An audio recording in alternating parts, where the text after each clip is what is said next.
Your marriage with Rick just ended. I know how hard that was for you. And to make matters worse, you just lost a baby that you wanted and that you still feel guilty about losing. Daddy, I'm handling all of that. Yeah, well, it's much easier to handle with somebody else around. He's not going to be around that much. Somebody always there so they can give you emotional support and be amazed how quickly that support turns into holding on to one another. I promise you, I am not going to use Chaz as a crutch.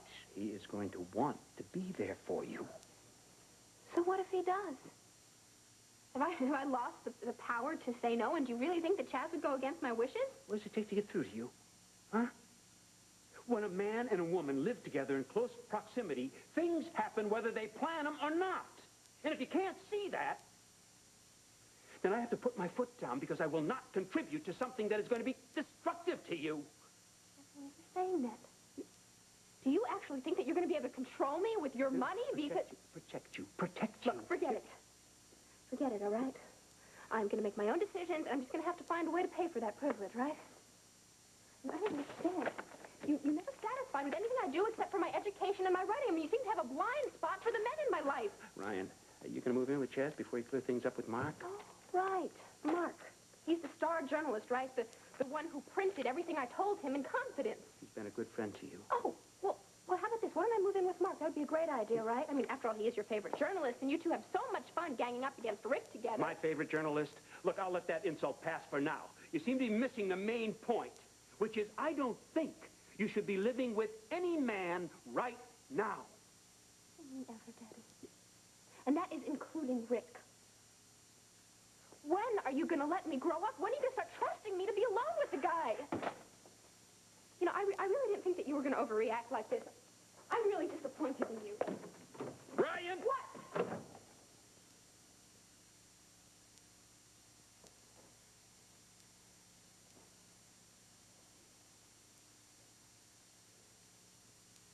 One favor for a very out-of-favor father. Before you make this commitment, will you talk to other people about it? Not to me, not to Chaz. Think about it. Think some more. Okay. After all, I'm not as stubborn as some people.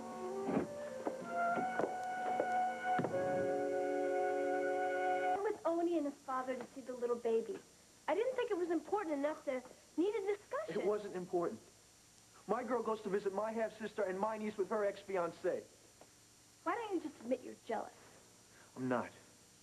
Come on, it's not that horrible. I tell you when I'm jealous. Look, maybe I'm making too much out of this. It's no big deal. I asked you to go with me. You already went. Fine. Why are you twisting everything around now? Suddenly it's okay that I went? You're a big girl. You don't need to ask my permission for anything.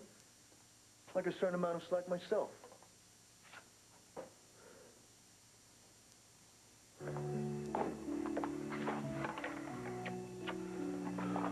That lamb is beautiful. Mary's gonna love it. I want to go with you. Forget it. No, I want to see you with your family. Well, you probably think I was pressuring you into having a baby.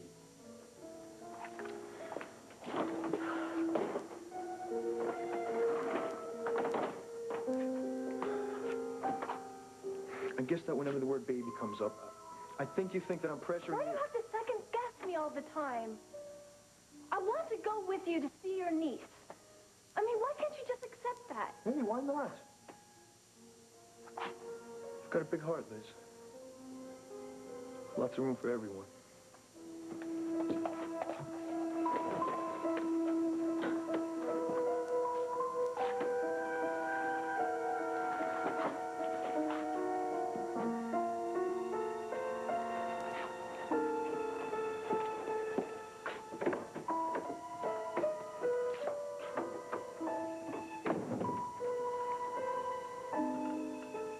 Well, I just thought maybe if we put our heads together, you could help me lick my problems. I'm finding it real hard to believe that you have any problem. Oh, the love of my life. What do you call that? I'm afraid to ask. What kind of help did you have in mind? Well, I wanted to figure out a couple of ways to get Ben alone. Maybe drunk. Because it's just so much nicer when his defenses are down. And I know I just absolutely know that his heart is telling him to let me in. But then the other part of him is just so stubborn, it won't listen to him. And you're just so smart and intelligent and brilliant and creative. Will you collaborate with me? Listen, I'm sorry, but I can't do anything that's going to manipulate or affect Lizzie in any way right now. And yesterday, when we went together over to my dad and Jill's, maybe it was nothing, all right? Maybe it wasn't anything, but I felt hope between us for the first time in a long time. I just don't want to jeopardize that, you know? John Reed, if you think I would do anything to harm you and Lizzie, then you have misread my intentions. It just breaks my heart to think that you would even consider that I would even try to manipulate anybody. Okay. Okay, I'm sorry. Continue. You think I can right now? Come on. Yes, you can. Go ahead. Come on. Okay. I want to approach Ben directly. Just a simple, straightforward manner. This way, I'll surprise the heck out of him. But my problem is, John Reed, that when I start to think with my brain organ, well, this much too needy heart of mine just takes right over and I just lose all perspective and I wind up skating into another catastrophe. I know. Listen, I felt the same way when I first lost Lizzie. I mean, I was so hot-headed and so strung out emotionally that she wouldn't even look at me. And now you're so collected that she'll even go with you to see Mary. And that's what I want from you. Some calm, cool perspective. So that when I start heading for the abyss, you can come pull me right out. Fine. I'd pull you out of an abyss any day.